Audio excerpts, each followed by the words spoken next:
If you're thinking about building a studio, let me save you some headaches and tell you 5 things I wish I knew before I built mine.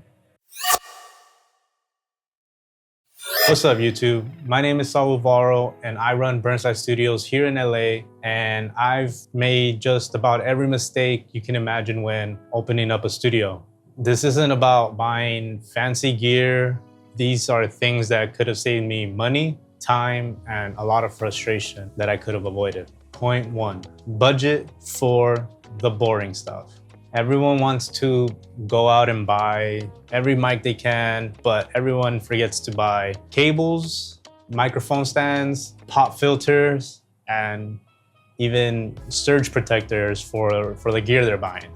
So a little story about when I first opened up the studio in 2019. I had a producer hit me up if he can come in that day, and he needed to stem out his MPC tracks. And I said, yeah, hell yeah, let's get it, come in. I can definitely do that. And me not knowing what I was getting into, he brought his MPC and he wanted me to actually record out all his stems. And I've probably only ever done that once in my whole career before opening up the studio. And one issue I ran into was I didn't have 1/4-inch cables just lying around there. Pretty sure he wanted to record stereo out. The best thing I did at that time was use the only guitar cable I had in hand, and I recorded coming out of his MPC everything in mono, even his stereo samples. And thankfully he loved the fact that I was able to do that for him. After that session, I went out to Guitar Center and just bought 4 1/4-inch and XLRs just to have, just in case, not knowing that he was actually gonna come back. And luckily he did. And after 6 years of him booking with me, I'm his main engineer when it comes to recording his clients and artists and mixing his clients and artists. Don't sleep on budgeting for the boring stuff. Point 2, acoustic treatment is far greater than buying studio gear. The biggest mistake for beginning engineers and home studio builders is they don't take to account of the sound of their room, and their sound of the room can make a big difference in how things are recorded and how things will sound during the mix. I used to think getting the best microphone was gonna fix my sound. As you progress in your career, you'll know that treating your room is probably the best thing you can do. Even if it's just your first reflections, it would give you the best results. And for those that don't know what your first reflection points are, it would be if you're sitting in your mix position, wherever your speakers are or your monitors, it would be the wall behind you, which you can see a panel there, but my mix position is different right now. So it would be behind you. It would be behind those speakers.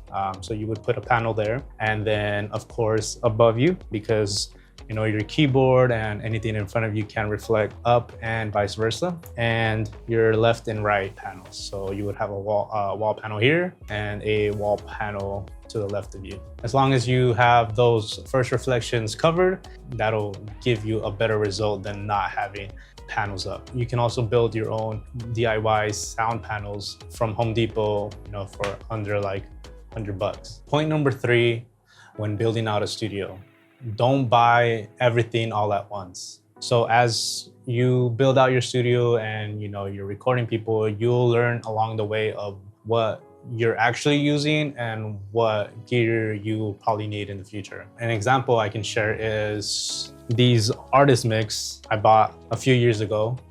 Sadly, they are just collecting dust. Even though they do look good on this desk, I hardly ever use them. And as of recently, I've actually tried to figure out the best way I can go about and actually using them, because I am trying to be more hands-on as far as mixing now. Don't buy everything all at once. You'll learn along the way what gears you actually need. Point number 4.